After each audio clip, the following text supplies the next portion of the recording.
Je reprends donc d'abord la question de la religion. Problème, l'Asie, la Chine et l'Inde n'ont pas eu besoin du christianisme et de l'islam pour être là où ils sont.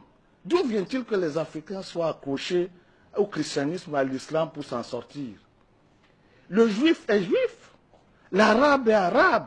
Vous entendez l'Europe chrétienne? Elle ne veut pas se faire avec l'islam.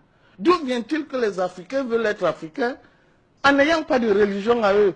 Ils veulent être africains en étant musulmans, ils veulent être africains en étant chrétiens, ils veulent être africains en étant bouddhistes. Vous voulez créer quelle Afrique dans cette méthode-là?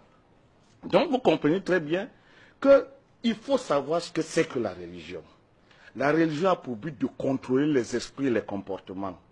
La religion est un enjeu politique, ce n'est pas une question individuelle, messieurs. La question religieuse, c'est une question collective. L'enjeu de la religion, c'est de briser la capacité des faibles à se révolter.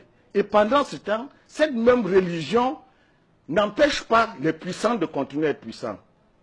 Conséquence, si vous êtes dans cette religion, vous êtes perdu. Qui plus est, ces religions sont des prétentions. Vous avez écouté tout à l'heure notre ami Balok. C'est une hérésie de dire que Jésus va vous sauver au Mahomet. D'abord, Jésus et Mahomet doivent être aux arrêts. Pourquoi aux arrêts? Voilà des personnes qui ont la prétention d'avoir eu Dieu en esprit et qui ont organisé des religions qui ont conduit au génocide, qui payent la facture. C'est eux ou c'est Dieu qui les a envoyés? Auquel cas, si c'est Dieu, eh bien que Dieu, on va l'interroger. Est-ce que vous avez dit à Jésus et Mahomet de venir déporter 30 millions de Noirs en esclavage? Est-ce que vous avez dit à Mahomet de venir mettre en esclavage 8 millions de Noirs? La question est très sérieuse. Ne nous laissons pas embarquer dans des sites mentaux qui n'ont aucun sens. Ce sont des hérésies mentales. Et mon mot n'est pas mal choisi. Il pèse fort. Il n'existe pas un individu sur cette planète Terre qui dise que Dieu m'a dit. L'Afrique a vécu 100 000 ans d'histoire sans qu'il y ait une autre nation, une autre culture. Parce que Dieu a mis en homme noir la potentialité absolue de la vérité. Si c'était les Occidentaux, qu'aucune autre nation n'aurait résisté, les aurait exterminés.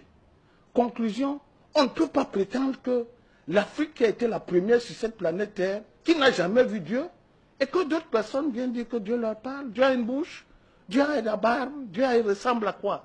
Donc, les Africains doivent se ressaisir. La question de Dieu en Afrique, c'est une question scientifique. L'Afrique n'a jamais dit Dieu.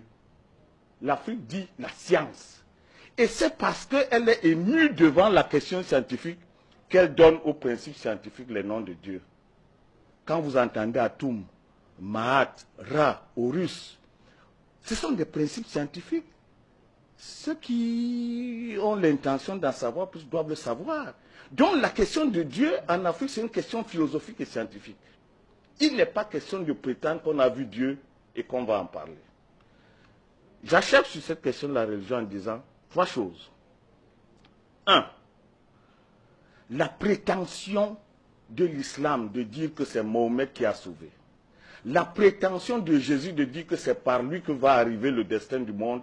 Voilà la première base de division la plus fervente de l'humanité. Ce sont des religions exclusivistes. Le seul fait que chacun prétende que tu ne passes pas par moi, tu ne vas pas voir Dieu, tu es perdu. Et vos mamans, vous les laissez à qui? Si le salut individuel, votre famille, vous la donnez à qui? Vous partez seul, vous laissez les autres?